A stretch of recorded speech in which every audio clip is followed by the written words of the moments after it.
In 2003, Suzanne Lee founded a fashion company with the hopes of creating clothing items from the natural world around her. With the help of her team, they began creating designs using a plethora of different materials to outperform the current industry. Helmets meant to mimic a crab's exoskeleton were constructed of cellulose and keratin. Vegetable leather, grown from green tea, sugar, bacteria, and yeast, was used in clothing and shoe design alike.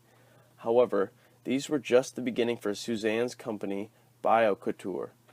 Soon, her innovative thinking captured the hearts and mind of the nation's brightest, and others began starting their own biomaterial research. At a biomaterials show called Alive in 2013, she was joined by engineers, architects, and designers alike. New cables were tested mimicking the silk excreted from spiders, with the potential to be 10 times stronger than steel weight for weight, and more durable than Kevlar vests used in the armed forces. Vessels were created by carefully urging bee populations to create hives in the shape of pots and pans. Furniture designers also caught the biomaterial bug and began creating chairs from the fungi cultures and sawdust scraps. Have I mentioned that each of these processes is non-toxic and replaces a harmful industry damaging our environment? For instance, if the synthetic spider silk reaches the projected goals of the scientists working on the product, it could potentially replace large portions of the steel industry, an industry responsible for 6.7% of the global CO2 emissions in 2010. Does all of this sound too good to be true? I'm here to find out. Welcome to HOF Podcast01, an investigation into past, current, and future biomaterials use within the furniture industry and beyond. Admittedly, I've been a skeptic to this field for a long time. It wasn't until a work conference on renewable materials turned me on to the idea of green manufacturing equaling or surpassing the current methods. Since much of my time is spent in the furniture industry here in West Michigan, I began to research the history and viability of these methods. Tree shaping is an ancient method to form structure, art, or furniture by conforming the natural growth of the tree into a desired shape. The method has recently been revitalized by environmentalist designers and artists alike, due to the high demand for more sustainable design. Popular trees used for this practice include weeping willow, wild plum, black cherry, sycamore, poplar, birch, and Persian ironwood trees. There are 3 basic types of tree shaping: aeroponic culture, instant tree shaping, also known as arbor sculpture, and gradual tree shaping. Aeroponic, the oldest form of tree shaping, involves growing the roots outside of the soil in a mist. When these roots reach 2 to 6 meters in length, they can be woven or grafted to make sculptures or bridges, as was done by, and I know I'm not pronouncing this right, the non-griot people. These bridges can take up to 15 years to complete, but once they are completed, they are able to span 100 feet and hold over 50 people. These structures are thought to last over 500 years as well, as their self-sustaining roots only grow thicker and stronger as time passes, without any noticeable damage to the tree being used. The instantaneous method, known as arbor sculpture, does not live up to its name, although it is the fastest of the 3 techniques.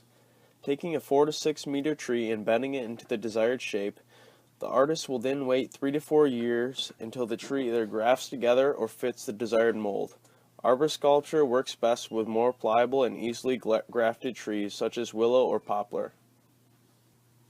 Gradual tree shaping takes 1 or more multiple saplings and melds them together around forms in order to build a structure. This process takes anywhere from 3 to 8 years for most moderately sized furniture pieces. Gavin Munro, a British designer, takes this process to a larger scale. He is currently growing chairs in the hundreds out of both oak and willow. Although the chairs are quite expensive, up to 2,500 British pounds, the process has seen many improvements and promises to be faster and easier to replicate in the future. Here's what Mr. Monroe had to say about his work. At certain points, we then graft them together so that the object grows into one solid piece. I am interested in the way this is like a kind of organic 3D printing that uses air, soil, and sunshine as its source material. Pre-orders of his product have allowed him to expand his business to offer lampshades and stools as well. Gavin is also interested in making sure that his operation is completely eco-friendly and all-natural. He plants clover between the saplings as a source for nitrogen instead of a traditional fertilizer.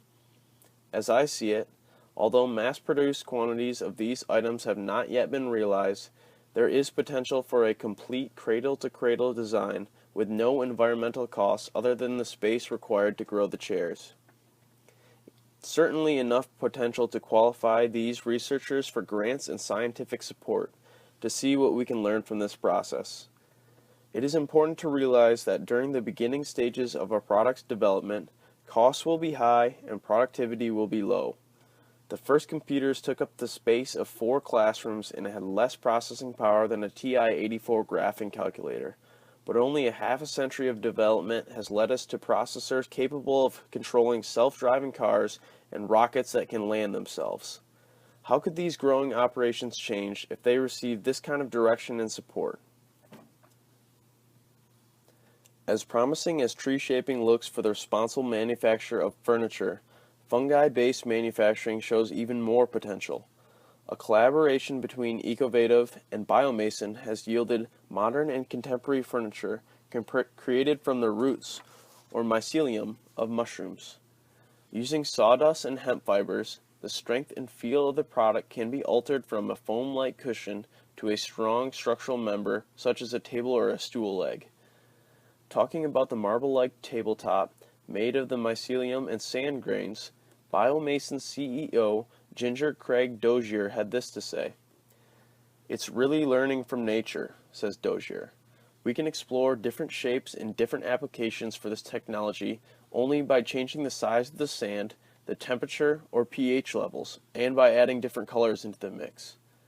To me personally, the versatility of the fungi materials give them a huge advantage over traditionally grown wood products, as well as the increased rate of growth. For instance, the tabletop production has been reduced to a period of 1 week, comparable with a traditional manufacturing method which takes 3 to 5 days.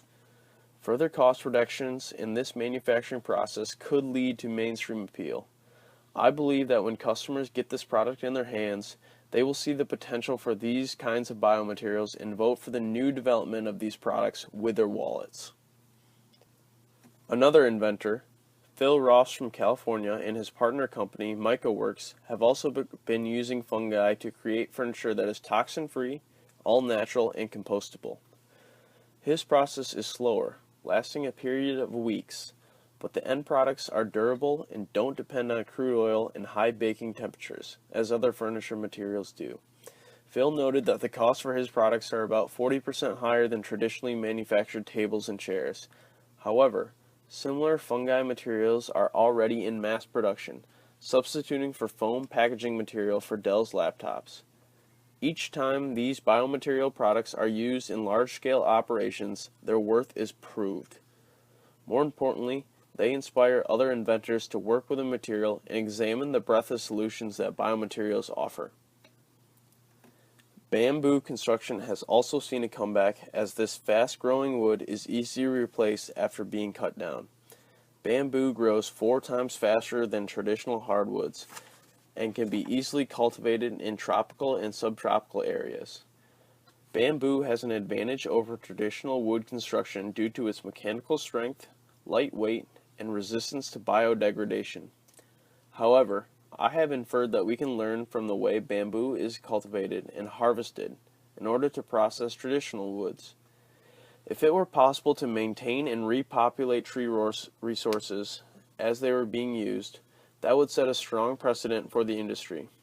This responsible way of using wood would be profitable to reduce the emissions of furniture producers.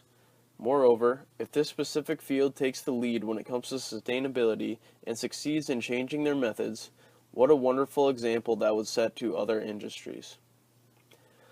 As a full-time skeptic, I can assure you that the only way to win the public opinion is to build products that are not only all-natural and eco-friendly, but also functional, cheaper, and more durable than traditional products.